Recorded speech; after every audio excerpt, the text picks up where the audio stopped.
محمد عربی صلی اللہ علیہ وسلم اللہ کے رسول بنائے گئے. وہ دن یاد کیجئے، وہ لمحہ یاد کیجئے جب اللہ کے رسول غار حرا میں بیٹھے ہوئے ہیں اور حضرت جبرائیل آتے ہیں. بخاری شریف کی تیسری حدیث ہے. حضرت جبرائیل آتے ہیں، اللہ کے رسول کو کس کے پکڑتے ہیں اور کہتے ہیں اقرا، پڑھیے. اللہ کے رسول کہتے ہیں میں کیا پڑھوں، میں پڑھا لکھا نہیں ہوں، ما انا بقاری، میں پڑھنا نہیں جانتا. فرشتے نے، حضرت جبرائیل نے پھر زور سے دبایا، کہا پڑھیے.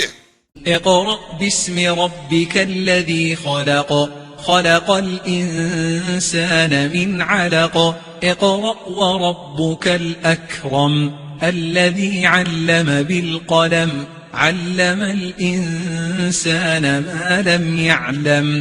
اے نبی صلی اللہ علیہ وآلہ وسلم، اپنے پروردگار کا نام لے کر پڑھو جس نے تمام کائنات کو پیدا کیا، جس نے انسان کو خون کی پھٹکی سے بنایا. پڑھو اور تمہارا پروردگار بڑا کریم ہے، جس نے قلم کے ذریعے سے علم سکھایا اور انسان کو وہ باتیں سکھائیں جن کا اس کو علم نہ تھا. اقرا باسم ربک الذی خلق خلق الانسان من علق اقرا وربک الاکرم الذی علم بالقلم علم الانسان ما لم یعلم. یہ قرآن کی پہلی 5 آیتیں ہیں جو جناب محمد رسول اللہ صلی اللہ علیہ وآلہ وسلم کے اوپر نازل ہوئی. حضرت جبرائیل نے یہ آیتیں نازل کی، اللہ کے نبی کو پیغام سنایا، آج سے آپ محمد ابن عبداللہ نہیں، محمد رسول اللہ ہیں. اللہ نے آپ کو اپنا رسول بنایا ہے، اور یہ جو آیتیں آپ کے اوپر اتری ہیں یہ قرآن کی آیتیں ہیں. اب اللہ کے رسول کے دل کی جو کیفیت تھی وہ تو اللہ کے رسول ہی جانتے تھے. یعنی اتنی بڑی ذمہ داری، مجھے مکے کی نہیں، عرب کی نہیں، پوری دنیا کی ہدایت کے لیے رسول بنا کر کے بھیجا گیا. یہ ذمہ داری میرے کندھوں پر ہے. رسول اکرم اس ذمہ داری کا بوجھ لے کر کے اپنے گھر پہنچے. صحیح بخاری کی 3 نمبر کی حدیث ہے اور صحیح مسلم کی 160 نمبر کی حدیث ہے.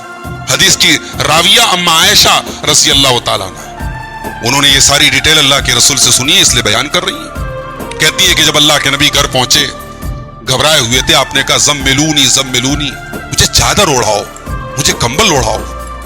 حضرت خدیجہ دوڑی دوڑی گئیں، چادر لائی، کمبل لائی، اڑایا اللہ کے رسول. اللہ کے نبی نے پورا واقعہ سنایا. پورا واقعہ سنانے کے بعد اللہ کے رسول نے فرمایا لقد خشیت علی نفسی، خدیجہ مجھے اپنی جان کا ڈر لگ رہا ہے. یہ ذمہ داری میں اٹھا پاؤں گا؟ یہ کمزور کندھے یہ ذمہ داری اٹھا لیں گے خدیجہ؟ مجھے ڈر لگ رہا ہے. لقد خشیت علی نفسی، مجھے اپنی جان کا ڈر لگ رہا ہے. اللہ اکبر. شوہر کے کندھے پر دنیا کی سب سے بڑی ذمہ داری ڈالی گئی ہے. شوہر بےتاب ہے، شوہر پریشان ہے. اب ایک بیوی کیا کر سکتی ہے اس نازک گھڑی میں؟ وہ کر کے دکھایا حضرت خدیجہ نے. حضرت خدیجہ نے کیا جواب دیا؟ کلا واللہ ما یخزیک اللہ ابدا، اے میرے سرتاج ایسا کبھی نہیں ہو سکتا، اللہ کی قسم اللہ تعالیٰ آپ کو کبھی رسوا نہیں کرے گا. اگر اللہ تعالیٰ نے یہ ذمہ داری آپ کے کندھے پر ڈالی ہے تو اس ذمہ داری کو پورا کرنے والا بھی اللہ ہے. اللہ تبارک و تعالیٰ آپ کو رسوا نہیں کرے گا، ذلیل نہیں کرے گا. آپ کوئی ایسے ویسے انسان نہیں ہے. اے میرے سرتاج، اے میرے شوہر، انک لتصل الرحم، آپ تو رشتہ داروں کے ساتھ رشتہ جوڑنے والے، آپ تو رشتہ داروں کے ساتھ بھلائی کرنے والے ہیں. وتکسب المعدوم، آپ تو بے سہارا لوگوں کو سہارا دینے والے ہیں. وتقری الضیف، آپ کے گھر پہ کوئی مہمان آ جائے وہ بھوکا نہیں جا سکتا ہے، آپ مہمانوں کی مہمان نوازی کرنے والے ہیں. وتعین علی نوائب الحق، اور آپ سچائی کے راستے میں، حق کے راستے میں لوگوں کی مدد کرنے والے ہیں. اے میرے سرتاج، اللہ تعالیٰ آپ کو کبھی رسوا نہیں کرے گا. کہنے کو یہ چند جملے ہیں میرے بھائیوں، مگر اللہ کی قسم خدیجہ کی زبان سے نکلے ان چند جملوں نے محمد عربی کے سینے کو ٹھنڈا کر دیا. رسول اکرم کے دل کو جو سکون پہنچا وہ شاید میں اور آپ بیان نہیں کر سکتے جو رسول کو سکون پہنچا ان جملوں سے. اور اتنا ہی نہیں، اس کے بعد حضرت خدیجہ اپنے چچا زاد بھائی حضرت ورقہ بن نوفل کے پاس، اللہ کے رسول کے پاس کو لے کے گئے. یہ ورقہ ابن نوفل کون تھے؟ یہ دور جاہلیت میں عیسائی ہو گئے تھے. بت پرستی وغیرہ دیکھ کر کے ان کو نفرت تھی، انہوں نے عیسائی مذہب قبول کیا اور انجیل کی جو اصل لینگویج عبرانی لینگویج، عبرانی انہوں نے سیکھی. عرب میں رہ کر کے، مکے میں رہ کر کے انہوں نے عبرانی سیکھی اور اصل انجیل جو عبرانی میں تھی اس کو انہوں نے پڑھا تھا. جب حضرت خدیجہ نے پورا واقعہ سنایا تو ورقہ نے کیا جواب دیا؟ کہا کہ ھذا الناموس الذی نزل اللہ علی موسیٰ، یہ وہی ناموس ہے، یہ وہی جبرائیل ہے، یہ وہی فرشتہ ہے جو اللہ تعالیٰ نے حضرت موسیٰ کے اوپر بھیجا تھا۔ یا لیتنی فیہا جزعن، کاش کہ میں اس وقت طاقتور ہوتا، نوجوان ہوتا، لیتنی اکون حیا، کاش میں اس وقت زندہ ہوتا، اذ یخرجک قومک، اے محمد جب آپ کی قوم آپ کو نکال دے گی۔ اللہ کے نبی چونک گئے، میرے اوپر جان چھڑکنے والے، مجھے دن رات میری تعریف کرنے والے، مجھے صادق صادق امین امین کہنے والے، مجھے ہاتھوں ہاتھ لینے والے مجھے میرے شہر سے نکال دیں گے؟ اب مخرجیہ اب ہم مخرجی اب مخرجیہ ہم، اے ورقہ کیا بات کر رہے ہو؟ کیا میرے وطن کے لوگ مجھے نکال دیں گے؟ کہا کہ ہاں، لم یات رجل قط بمثل ما جئت به الا اوذی، اے محمد اللہ کا جو رسول بھی دنیا میں اللہ کا پیغام لے کے آیا ہے لوگوں نے اس کے ساتھ دشمنی برتی ہے۔ وَإِن يُدْرِكْنِي يَوْمُكَ، اور میں آپ کو وعدہ دیتا ہوں اگر وہ دن آیا جب آپ کو میری مدد کی ضرورت پڑی، انصرک نصرا مؤزرا، میں آپ کی بھرپور مدد کروں گا۔ حدیث کے الفاظ ہیں ثم لم ينشب ورقۃ ان توفی، اس واقعے کے کچھ ہی دنوں کے بعد ورقہ کا انتقال ہو گیا۔ یہ حضرت خدیجہ رضی اللہ تعالیٰ رسول اکرم کے اوپر سب سے پہلے ایمان لانے والی حضرت خدیجہ۔ حضرت ابو بکر بھی ایمان لائے، ان کے بعد ایمان لائے۔ وہ تو ہم آسانی کے لیے کہتے ہیں، عورتوں کے میں سب سے پہلے حضرت خدیجہ ایمان لائے، مردوں میں سب سے پہلے حضرت ابو بکر ایمان لائے، بچوں میں سب سے پہلے حضرت علی ایمان لائے، اور غلاموں میں حضرت زید ایمان لائے۔ مگر حقیقت میں اگر دیکھا جائے ترتیب کے اعتبار سے تو سب سے پہلے اللہ کے رسول نے اپنی نبوت کا اعلان گھر میں آ کر کے کیا، اور سب سے پہلے آپ کے اوپر ایمان لانے والی کون ہے؟ حضرت خدیجہ ہے۔ اور اس بات کا اعتراف اما عائشہ کرتی ہیں، چنانچہ صحیح بخاری کی روایت ہے، اما عائشہ کہتی ہیں ان کی زندگی میں اللہ کے رسول نے کوئی دوسری شادی نہیں کی، جب تک یہ باحیات تھی رسول اکرم کو کسی دوسرے نکاح کی ضرورت بھی محسوس نہیں۔ رسول اکرم گھر کے باہر، اچھا نبوت جب اللہ تعالیٰ نے نبوت کی ذمہ داری اللہ کے رسول کے کندھے پر ڈالی، اب ظاہر ہے اتنا بڑا مشن ہے، آپ کاروبار نہیں کر سکتے، آپ بزنس نہیں کر سکتے، فرصت نہیں ہے آپ کے پاس۔ حضرت خدیجہ نے اپنا سارا مال رسول کے مشن کے لیے وقف کر دیا۔ مکہ کے تمام خاندان کے لوگوں کو اللہ کے رسول نے دعوت دی اسی اسلام کی تبلیغ کے لیے، وہ ساری دعوت کا انتظام حضرت خدیجہ کی طرف سے ہوا تھا۔ اپنا پورا مال خدیجہ نے قربان کر دیا اپنے شوہر کے لیے۔ اللہ کے رسول باہر جاتے ہیں، لوگوں کو اسلام کی دعوت دیتے ہیں، لوگ مذاق اڑاتے ہیں، لوگ تانے کستے ہیں، جملے کستے ہیں۔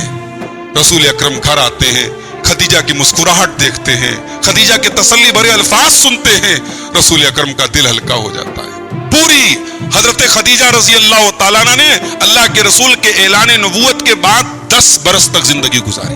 ان 10 برس میں رسول اکرم نے کوئی دوسری شادی نہیں کی، نہ ضرورت محسوس کی۔ اور ایک خاص بات حضرت خدیجہ کو اور حاصل ہے، اللہ کے رسول کو جتنی اولاد ہوئی وہ انہی کے پیٹ سے ہوئی۔ ایک بیٹا آپ کو حضرت ابراہیم رضی اللہ تعالیٰ نے جو پیدا ہوئے وہ حضرت ماریہ کے پیٹ سے پیدا ہوئے۔ باقی آپ کے 6 اولادیں جو آپ کی ہوئی، 4 بیٹیاں اور 2 بیٹے۔ ایک بیٹا جس کا نام قاسم تھا، جس کے نام پہ اللہ کے رسول کی کنیت ابو القاسم ہے، بچپن میں ہی انتقال ہو گیا۔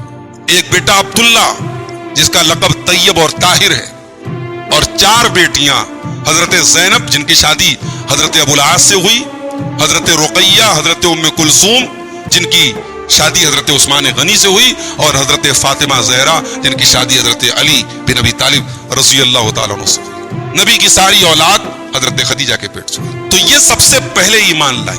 اور حافظ ابن حجر نے بڑی نقطے کی بات لکھی ہے۔ حافظ ابن حجر نے لکھا، بھائی جب کوئی نیک کام کی شروعات کوئی کرتا ہے تو بعد میں آنے والے جتنے لوگوں نیک کام کریں اس کا ثواب اس کو ملتا رہتا ہے۔ یہ اللہ کے رسول کی حدیث ہے۔ اگر آپ نے کسی نیک کام کی شروعات کر دی تو بعد میں جتنے لوگ آپ کو فالو کریں گے اس کا ثواب آپ کو ملتا رہے گا۔ حافظ ابن حجر کہتے ہیں کہ عورتوں میں سب سے پہلے ایمان حضرت خدیجہ لائی ہیں، لہذا فسنت ذالک لکل من آمنت بعدہا، تو جتنی عورتیں بعد میں ایمان لائیں ان کے لیے نمونہ کون ہے؟ حضرت خدیجہ ہیں. فَيَكُونُ لَهَا مِثْلُ أَجْرِهِنَّ. تو بعد میں جتنی عورتیں ایمان لائیں ان کو تو جو ثواب ملے گا وہ ثواب حضرت خدیجہ کو بھی ملے گا. یہ حضرت خدیجہ ہے. نبی کے اعلان نبوت کے بعد کوئی ایک مصیبت آئی اللہ کے رسول کے اوپر. شیب ابی طالب کے وہ 3 برس نبی اکرم نے اور پورے خاندان نے جو بھوکے پیاسے تڑپ تڑپ کے گزارے، خدیجہ ساتھ دیتی رہی. اس میں بچوں کو پالنا بھی ہے، اپنے آپ کو بھی دیکھنا ہے، بچوں کو بھی دیکھنا ہے، شوہر کو بھی دیکھنا ہے. خدیجہ نے وہ 3 سال نبی کی رفاقت میں گزارے. انہی 10 برس میں وہ لمحہ بھی آیا، نبی کی بیٹی رقیہ اور نبی کی بیٹی ام کلثوم. رقیہ کی شادی طے ہوئی تھی عتبہ ابن ابی لہب سے، اور ام کلثوم کی شادی طے ہوئی تھی عتیبہ ابن ابی لہب سے. شادی ہو گئی تھی، رخصتی نہیں ہوئی تھی. اللہ کے نبی نے نبوت کا اعلان کیا. ابو لہب نے اپنے بچوں کو حکم دیا طلاق دے دو. دونوں بیٹیوں کو طلاق دے دی گئی. اسلام کے لیے حضرت خدیجہ کی دونوں بیٹیاں طلاق شدہ ہیں. وہ منظر بھی حضرت خدیجہ نے دیکھا.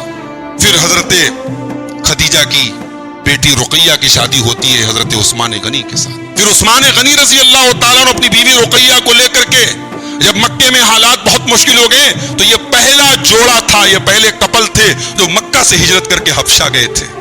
اپنی بیٹی کو جس کو لاڈ اور پیار سے پالا تھا، اپنی آنکھوں سے حضرت خدیجہ نے اس کو دور جاتے ہوئے ودا کیا تھا. اس بیٹی کو اللہ کے بھروسے ودا کیا تھا. پتہ نہیں حبشہ میں کیا حالات آئیں گے، اس بیٹی کو دور جاتے ہوئے بھی دیکھا. تو یہ سارے حالات میرے بھائیو حضرت خدیجہ نے دیکھے. ایک انسان دنیا میں سب کا پیارا ہے، اس کے بچے اس سے بہت پیار کرتے ہیں، اس کی بیوی اس کو بہت چاہتی ہے، اس کے محلے والے، اس کے گاؤں والے اس کی بڑی قدر کرتے ہیں. مگر جس دن اس انسان کی موت آتی ہے، جس دن وہ مرتا ہے، اس سے اتنی محبت ہونے کے باوجود اس کی لاش کو کوئی گھر میں رکھتا ہے. آئیے پہلے دیکھتے ہیں رسول پاک کا گھر کیسا ہے. اللہ اکبر. بڑا معمولی سا گھر ہے، آج کی طرح بہت شاندار نہیں ہے، اس میں ڈیکوریشن نہیں ہے، اس میں سجاوٹ کے آئٹمز نہیں ہیں، دنیا کی ترقی کے سامان نہیں. چھوٹا سا گھر ہے، کھجور کی لکڑی کے تنوں کا پلر بنایا گیا ہے. امت کا ایک بڑا طبقہ آج شکم پرور اور پیٹو قسم کے عاملوں کے چکر میں اور ملاؤں کے چکر میں آج اپنے دین اور ایمان کا سودا کر رہا ہے، اور تعویذ اور گنڈے کے استعمال کے ذریعے اپنی توحید اور اپنے ایمان کا جنازہ نکال رہا ہے. ایک بہترین بیوی کی کوالٹی کیا ہے؟ اگر کوئی آپ سے پوچھے کہ ایک بہترین بیوی کیسی ہوتی ہے، کیا جواب دیں گے آپ؟ اللہ کے نبی صلی اللہ علیہ وسلم سے سوال کیا گیا. سنن نسائی کی روایت ہے، صحیح روایت ہے، حدیث کا نمبر ہے 3231 3231. پوچھا گیا ہے اللہ کے نبی ای النساء خیر، سب سے بہترین عورت کون سی ہے؟ اللہ نے فرمایا سورہ آل عمران کی آیت نمبر 185 185 نمبر کی آیت میں فرمایا کل نفس ذائقۃ الموت وانما توفون اجورکم یوم القیامہ. میرے بندو، ہر نفس کو مرنا ہے، ہر جاندار کو مرنا ہے، ہر نفس کو موت کا مزہ چکھنا ہے.